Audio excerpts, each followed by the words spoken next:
जब तक यहाँ पे माइक पहुँच रहा है तो हम इस भाई से गुजारिश करेंगे, जो हमारे एक नॉन मुस्लिम ब्रदर यहाँ पे मौजूद हैं, वो सवाल पूछना चाहते हैं। जी भाई, आप मालूम कीजिए, अपना पहले नाम बताइए, अपना प्रोफेशन बताइए और फिर बताइए आपका सवाल क्या है। मेरी तरफ से सलाम सब बहन भाइयों को अस्सलाम वालेकुम, और ख़ास तौर पर जाकिर साहिब को और जितने भी यहाँ मेहमान बैठे हैं सबको मेरी तरफ से अस्सलाम वालेकुम।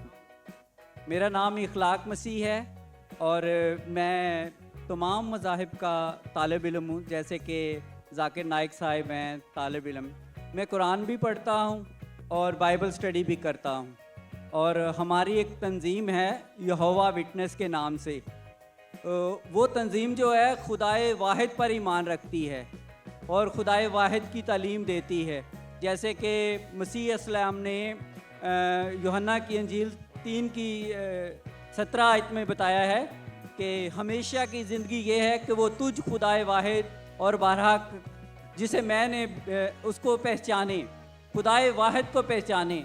सो हमें खुदाए वाहिद को पहचानने की ज़रूरत है। तो इसी तरह हम जो है तमाम मसीह बहन भाइयों को ये तालीम देते हैं, मगर उसके बावजूद वो जो ना खुदाए वाहिद की तालीम को जो ना बर्दाश्त नहीं करते, एक्सेप्ट नहीं करते।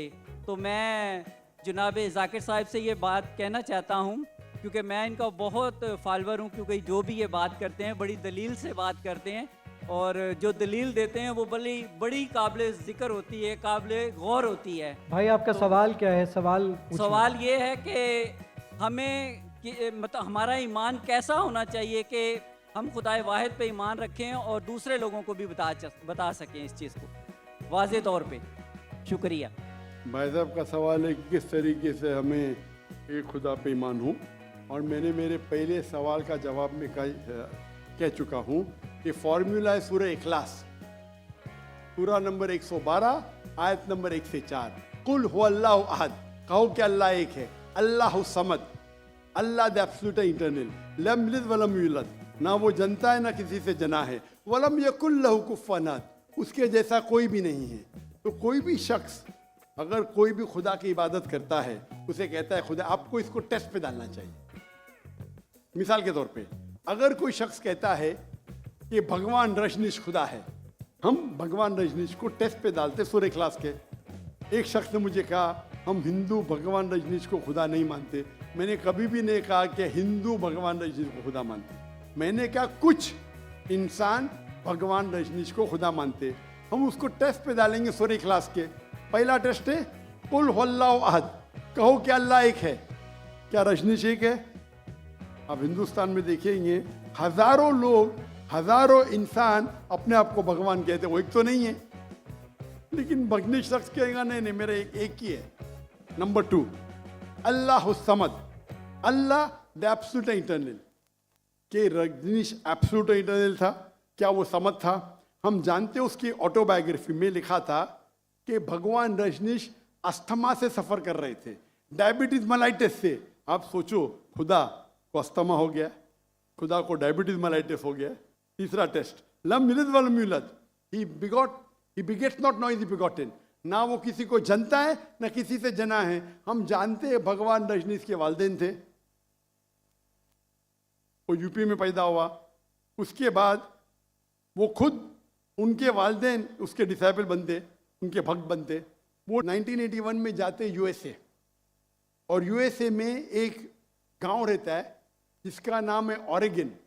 उसके अंदर अपना इदारा कायम करते, कहते रजनीशपुरम। उसके बाद चंद साल बाद अमेरिकन गवर्नमेंट उसे अरेस्ट करती है और जेल में डालती है।